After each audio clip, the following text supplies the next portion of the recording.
ഉത്തരേന്ത്യയിലും കനത്ത മഴ തുടരുകയാണ്. ഉത്തർപ്രദേശിൽ പ്രളയ സമാന സാഹചര്യമാണ്. ഗംഗ യമുന നദികളിലെ ജലനിരപ്പ് ഉയരുകയാണ്. രാജ്യ തലസ്ഥാനത്തും തോരാമഴയാണ്. വിജയ് ചൌക്ക്, കൊണാട്ട് പ്ലേസ്, മിൻഡോ ബ്രിഡ്ജ്, സരോജിനി നഗർ, എയിംസ് അടക്കം വിവിധ മേഖലകളിൽ മഴയെ തുടർന്ന് വെള്ളക്കെട്ടും രൂപപ്പെട്ടു. ഖിലാഫ് അഹമ്മദാണ് ന്യൂസ് ഡെസ്കിൽ നിന്നും വിവരങ്ങളുമായി ചേരുന്നത്. ഖിലാഫ്, ഇപ്പോഴും മഴ ശക്തമായി തന്നെ തുടരുകയാണ് എന്നാണ് മനസ്സിലാക്കാനായിട്ട് സാധിക്കുന്നത്. ഡൽഹിയിലടക്കം ഇപ്പോഴത്തെ സാഹചര്യം എന്താണ്? സ്വാതി സൂചിപ്പിച്ചതുപോലെ തന്നെ ഉത്തരേന്ത്യയിലും മഴ രൂക്ഷമായി തുടരുകയാണ്. കഴിഞ്ഞ ദിവസമുണ്ടായ കനത്ത മഴയിൽ യു പി അതേപോലെ തന്നെ ഡൽഹി എന്നിവിടങ്ങളിൽ പലയിടങ്ങളിലും വെള്ളക്കെട്ട് രൂപപ്പെട്ടു. യു പിയിലാണെങ്കിൽ നാശനഷ്ടങ്ങളും സ്ഥിരീകരിച്ചിട്ടുണ്ട്. കൂടാതെ യു പി സംസ്ഥാന സർക്കാരിൻ്റെ ഭാഗമായി 12 ജില്ലകളിലാണ് ഇപ്പോൾ പ്രളയം ഭാഗികമായി ബാധിച്ചിരിക്കുന്നത്.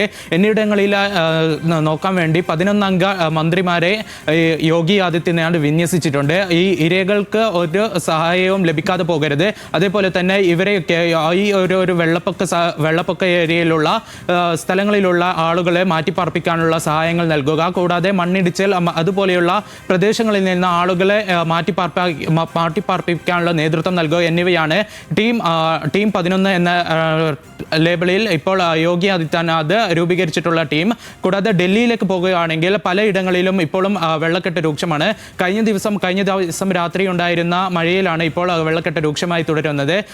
ഇന്ന് ഇന്ദിരാപുരം അതേപോലെ തന്നെ നോയിഡ, ഗുരുഗ്രാം, ഗ്രേറ്റർ നോയിഡ എന്നിടങ്ങളിലാണ് ഇപ്പോൾ മഴ തുടരുന്നത്. ഇവിടങ്ങളിലൊക്കെ വരും മണിക്കൂറുകളിലും മഴ രൂക്ഷമായി തുടരുമെന്ന് കേന്ദ്ര കാലാവസ്ഥാ വകുപ്പ് അറിയിച്ചിട്ടുണ്ട്. സ്വാതി. ശരി ഖിലാഫ്, ഉത്തരേന്ത്യയിലും കനത്ത മഴ തുടരുകയാണ്. ജാഗ്രതാ നിർദ്ദേശങ്ങളെല്ലാം നൽകിയിട്ടുണ്ട്. നദികളെല്ലാം കരകവിഞ്ഞ് ഒഴുകുകയുമാണ്. ആ വിവരങ്ങളാണ് ഖിലാഫ് നൽകിയത്.